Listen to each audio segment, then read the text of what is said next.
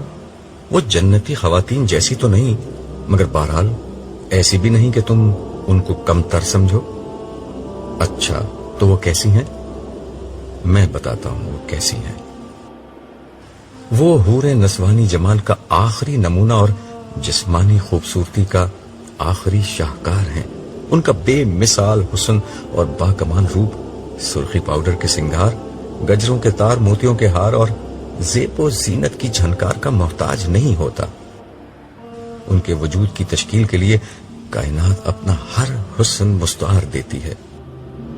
پھول اپنے رنگ، ہوا اپنی لطافت، دریا اپنا بہاؤ، زمین اپنا ٹھہراؤ، تارے اپنی چمک، کلیاں اپنی مہک، چاند اپنی روشنی، سورج اپنی کرنیں، آسمان اپنا توازن، چوٹیاں اپنی بلندی اور وادیاں اپنے نشیب جب جمع کر دیتے ہیں تو ایک حور وجود میں آتی ہے۔ ان کا حسن خوبصورتی کے ہر معیار پر آخری درجے میں پورا اترتا ہے۔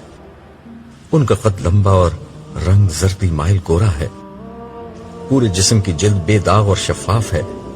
آنکھیں بڑی بڑی اور گہری سیاہ ہیں، مگر ہر لباس کی مناسبت سے اس کے رنگ میں ڈھل سکتی ہیں۔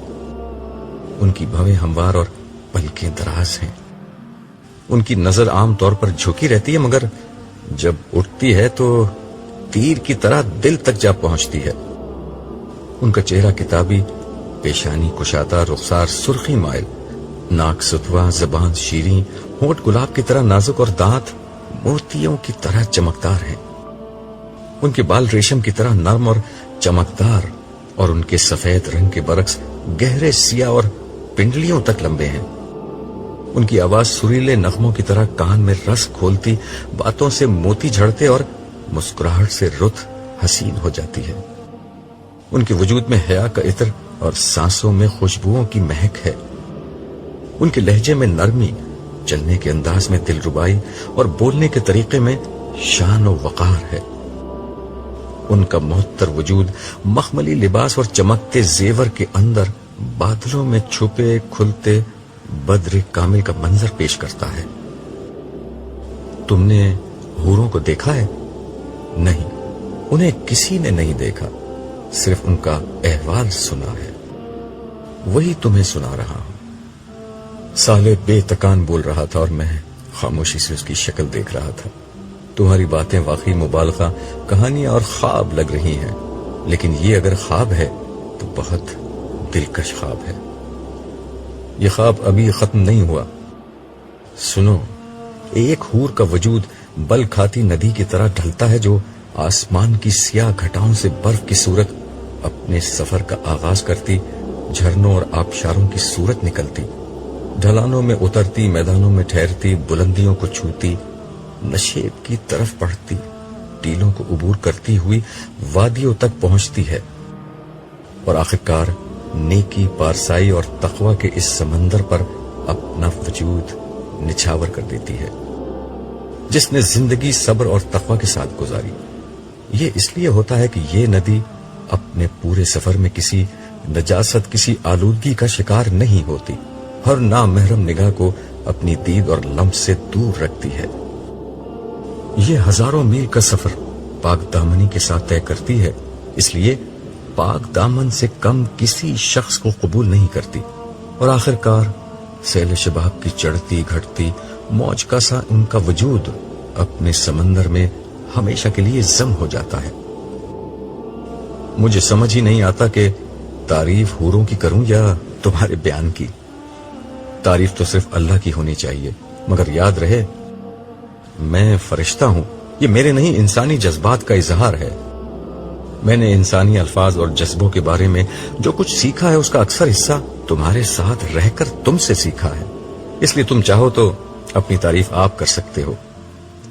نہیں، تعریف کا مستحق تو صرف اللہ ہے، اور جو ہر خوبصورتی کا خالق ہے، چاہے وہ بیان کی ہو یا انسان کی۔ مگر یہ بتاؤ، کیا یہ حوریں انسان ہوں گی؟ ہاں، یہ بھی انسان ہے۔ اسی طرح اہل جنت کے وہ خدام جنہیں غلمان کہا جاتا ہے، وہ بھی انسان ہی ہیں. یہ وہ لڑکے ہیں جو ہمیشہ لڑکے ہی رہیں گے. یہ لڑکے کیوں رہیں گے؟ ملازم اور خادم تو وہ بہتر ہوتا ہے جو زیادہ عمر کا ہو اور زیادہ سمجھ رکھتا ہو. میں نے ذہن میں آنے والا ایک اعتراض جڑ دیا. نہیں، ایسا نہیں ہے. یہ کم عمر ہونے کے باوجود بلا کے مزاج شناس ہوں گے. اہل جنت کی مجلسوں میں جب کسی جنتی کا مشروب ختم ہوگا تو یہ اس کی نظر دیکھیں گے اور بلا کچھ کہے سنے اس کے گلاس میں مطلوبہ شراب اتنی ہی مقدار میں ڈالیں گے جتنی اسے ضرورت ہوگی. اس لیے ان کی سمجھ بوجھ اور مزاج شناسی کی تو کوئی حد نہیں. البتہ انہیں لڑکوں کی شکل میں اس لیے رکھا جائے گا کہ جسمانی طور پر مستعد رہیں اور لمحہ بھر میں ہر خدمت بجا لائیں. ان کا لباس، شکل اور حلیہ انہیں ایسا بنا دے گا گویا محفل میں قیمتی موتی بکھرے ہوئے ہیں. ان کے ابدی طور پر کم عمر لڑکے بنائے جانے کی دوسری وجہ یہ ہے کہ ان کو کبھی ازدواجی تعلق کی ضرورت نہ ہو، جبکہ حوریں مکمل شباب کی عمر کو پہنچی ہوئی لڑکیاں ہوں گی اور اہل جنت کی بیویاں ہوں گی. کیا حوریں اور غلمان اہل جنت کے لیے خاص طور پر تخلیق کیے جائیں گے؟ یہ ایک لمبی کہانی ہے. ہمارے پاس وقت کی کون سی کمی ہے؟ یہ لمبی کہانی بھی سناتے جاؤ. سنو، آج کا دن انسانوں کا پہلا محشر نہیں ہے. کیا مطلب؟ کیا قیامت پہلے بھی آ چکی ہے؟ قیامت تو پہلے نہیں آئی، البتہ اول تا آخر سارے انسان ایک دفعہ پہلے بھی پیدا کیے جا چکے ہیں. تمہارا اشارہ عہد الصد کی طرف ہے؟ ہاں، مگر اس سے قبل اللہ تعالیٰ نے تمام مخلوقات کے سامنے یہ موقع رکھا تھا کہ وہ جنت میں اللہ تعالیٰ کی ابدی رفاقت کا شرف حاصل کر لیں. لیکن اس کے لیے انہیں دنیا میں کچھ وقت ایسے گزارنا ہوگا کہ خدا ان کے سامنے نہیں ہوگا، صرف اس کے احکام ان کے سامنے آئیں گے اور انہیں بن دیکھے رب کی عبادت اور اطاعت کا راستہ اختیار کرنا ہوگا.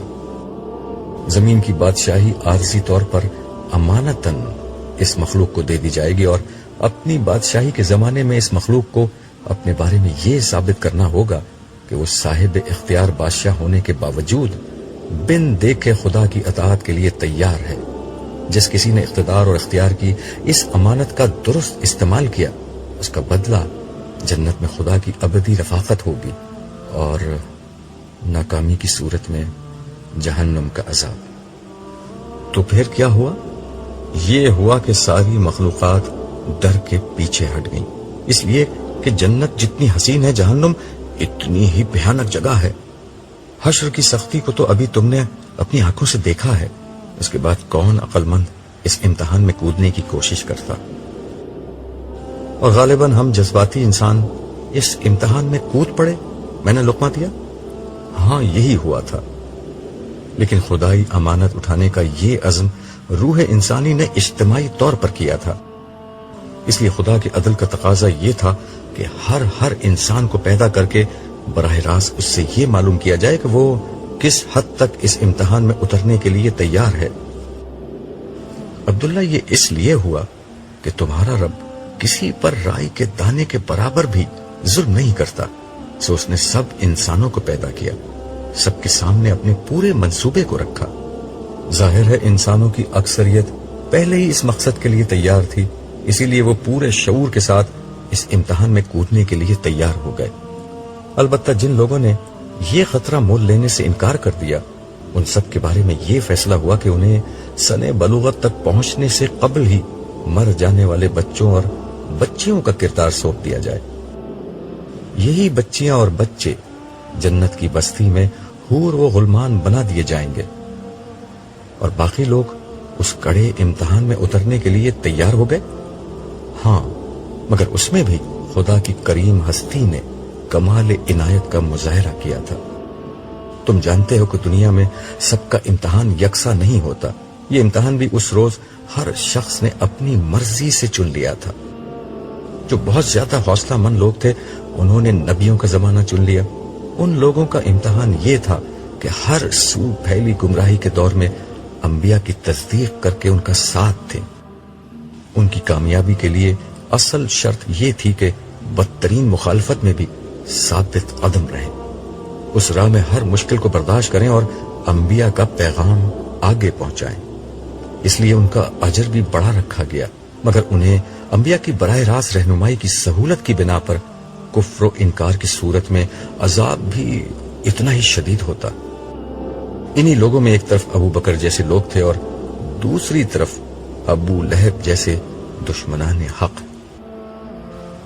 آزمائش کی دوسری سطح وہ تھی جس میں لوگوں نے امت مسلمہ اور نبیوں کے بعد ان کی امت میں شامل ہونے کا پرچہ امتحان چنا۔ ان لوگوں کا امتحان یہ تھا کہ بعد کے زمانے میں پیدا ہونے والی گمراہیوں، فرقہ واریت، بدعت، غفلت سے بچ کر شریعت کے تقاضوں کو ہر حال میں نبھاتے رہیں اور معاشرے کے خیر و شر سے لا تعلق ہونے کے بجائے لوگوں میں نیکی کو پھیلائیں اور انہیں برائی سے روکیں۔ یہ ذمہ داریاں ان پر اس لیے عائد کی گئیں کہ ان کے پاس انبیاء کی تعلیمات تھیں اور وہ پیدائشی مسلمان تھے جنہیں قبول اسلام کے لیے کسی کڑی آزمائش سے نہیں گزرنا پڑا۔ اس کا مطلب یہ تھا کہ عام انسانوں کے مقابلے میں ان کی رہنمائی زیادہ کی گئی، انہیں زیادہ اجر کمانے کا موقع دیے گئے، لیکن غفلت کی صورت میں ان کا حساب کتاب اتنا ہی سخت ہونا طے پایا۔ میرا اور دیگر مسلمانوں کا تعلق اسی گروہ سے تھا نا؟ ہاں، تم ٹھیک سمجھے۔ تیسرا گروہ ان لوگوں کا تھا جنہوں نے اپنا پرچہ امتحان بہت سادہ رکھا۔ یہ سارے لوگ نبیوں کی براہ راست رہنمائی کے بغیر پیدا کیے گئے اور ان کا پرچہ امتحان فطرت میں موجود ربانی ہدایت تھی، یعنی توحید اور اخلاق کا امتحان۔ انہیں عام مسلمانوں کی طرح نہ شریعت کے امتحان میں ڈالا گیا، نہ نبیوں کی رفاقت کے کڑے امتحان میں۔ ظاہر ہے کہ ان کا حساب کتاب سب سے ہلکا ہوگا، ان کے لیے شدید عذاب کا اندیشہ بھی کم ہے اور اجر کے مواقع بھی اسی تناسب سے کم ہے۔ اور انبیاء کا معاملہ کیا تھا؟ انہوں نے امتحان کا سب سے سخت پرچہ چنا، اس لیے ان کی رہنمائی براہ راست اللہ تعالی کی طرف سے کی گئی اور اسی لیے ان کا احتساب کا معیار بھی سب سے زیادہ سخت تھا۔ تمہیں تو معلوم ہے کہ حضرت یونس کے ساتھ کیا ہوا تھا۔ انہوں نے کوئی گناہ نہیں کیا تھا، صرف ایک اجتہاد کیا تھا، لیکن دیکھو اللہ تعالیٰ نے انہیں کس طرح مچھلی کے پیٹ میں بند کر دیا۔ پھر اس نے اس طویل گفتگو کا خلاصہ کرتے ہوئے کہا، اصل اصول جو تمام اقسام کے گروہوں میں کام کر رہا ہے وہ ایک ہی ہے، زیادہ رہنمائی، زیادہ سخت حساب کتاب اور زیادہ بڑی سزا و جزا، کم رہنمائی، ہلکا حساب کتاب، کم سزا و جزا۔ مگر کسی انسان کا تعلق کسی گروہ سے ہے، اس کا انتخاب انسانوں نے خود کیا ہے، اللہ تعالیٰ نے نہیں۔ اس کا مطلب یہ ہوا کہ اگر دنیا میں میری رہنمائی بہت زیادہ کی گئی تو یہ دراصل میری اپنی درخواست کے نتیجے میں کی گئی تھی۔ ہاں، بالکل ایسا ہی ہے، اسی وجہ سے تم آج اتنا اونچا درجہ پانے میں کامیاب ہو گئے۔ اگر تم اس رہنمائی کی قدر نہ کرتے تو تمہیں اتنا ہی شدید عذاب دیا جاتا۔ یار، میں نے کتنا بڑا رسک لے لیا تھا۔ یہی تمہاری دنیا کا اصول تھا، نو رسک نو گین۔ مجھے اس لمحے احساس ہوا کہ میں نے کیا پا لیا ہے اور کس خطرے سے نکل گیا ہوں۔ میں بے اختیار سجدے میں گر گیا۔ دیر تک میں اپنے رب کا شکر ادا کرتا رہا جس نے مجھے اس عظیم امتحان میں سرخرو کر دیا تھا۔ اتنے میں صالح نے میری پیٹھ تھپکتے ہوئے مجھ سے کہا، عبداللہ اٹھو۔ میں اٹھ کر کھڑا ہوا اور صالح کو دونوں ہاتھوں سے پکڑ کر بولا، صالح، اب میں کبھی نہیں مروں گا۔ میری زندگی میں کبھی کوئی بیماری، بڑھاپا، خوف، غم، حزن، اداسی اور مایوسی نہیں آئے گی۔ میرا دل چاہ رہا ہے کہ میں اچھلوں، کودوں، ناچوں، قہقہے لگاؤں اور پوری دنیا کو چیخ چیخ کر بتاؤں کہ لوگوں میں کامیاب ہو گیا، لوگوں میں کامیاب ہو گیا۔ آج سے میری بادشاہت شروع ہوتی ہے، آج سے میری زندگی شروع ہوتی ہے۔ صالح خاموشی سے مسکراتے ہوئے مجھے دیکھتا رہا۔ میرے خاموش ہونے پر وہ بولا، زندگی تو شروع ہوگی، ابھی تو ہمیں واپس حشر میں لوٹنا ہے، بہت سے احوال دیکھنے ہیں۔ خدا نے تمہیں بڑا غیر معمولی موقع دیا ہے، آؤ میدان حشر میں چلتے ہیں۔